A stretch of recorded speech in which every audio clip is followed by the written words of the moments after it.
આજે આપણે વાત કરીશું ગૂગલ પર, જેને ગૂગલ બાબા કહેવાય છે.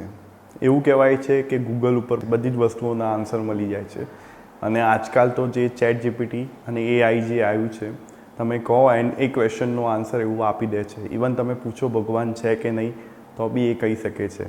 પણ શું ખરેખર આ બધી વસ્તુઓથી આપણને આપણી જે સમસ્યા છે એના સમાધાન મળે છે, કે પછી એ આપણી સમસ્યાઓને વધારવાનું કામ કરે છે?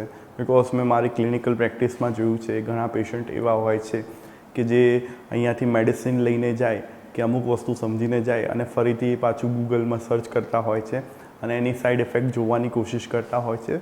પણ ઘણું બધું એવું હોય છે કે જે સાઈડ ઇફેક્ટ એકચ્યુઅલી સાયકાટ્રિક મેડિસિનની જે બુક છે એ વસ્તુમાં નથી હોતી, બટ ગૂગલથી એ વસ્તુ વધારે મિસઇન્ટરપ્રેટેડ રીતે લેવામાં આવે છે. અને આપણું માઇન્ડ હંમેશા એનું નેગેટિવ જ પકડશે, પોઝિટિવ પકડતું નથી. તો પછી એવું બને છે કે ભાઈ જે વસ્તુઓનું જે સમસ્યાઓ નથી હોતી એ બી આપણા માઇન્ડમાં જનરેટ થાય છે. સો ઇટ્સ રાધર કે તમે તમારી જાતે જ ગૂગલ પર બધું સર્ચ કરીને શોધવાનો ટ્રાય કરો. તમે કોઈક બી પ્રોફેશનલ, કોઈ બી મેન્ટલ હેલ્થ પ્રોફેશનલને મળી અને તમારી સમસ્યાઓનું સમાધાન લાવી શકો છો.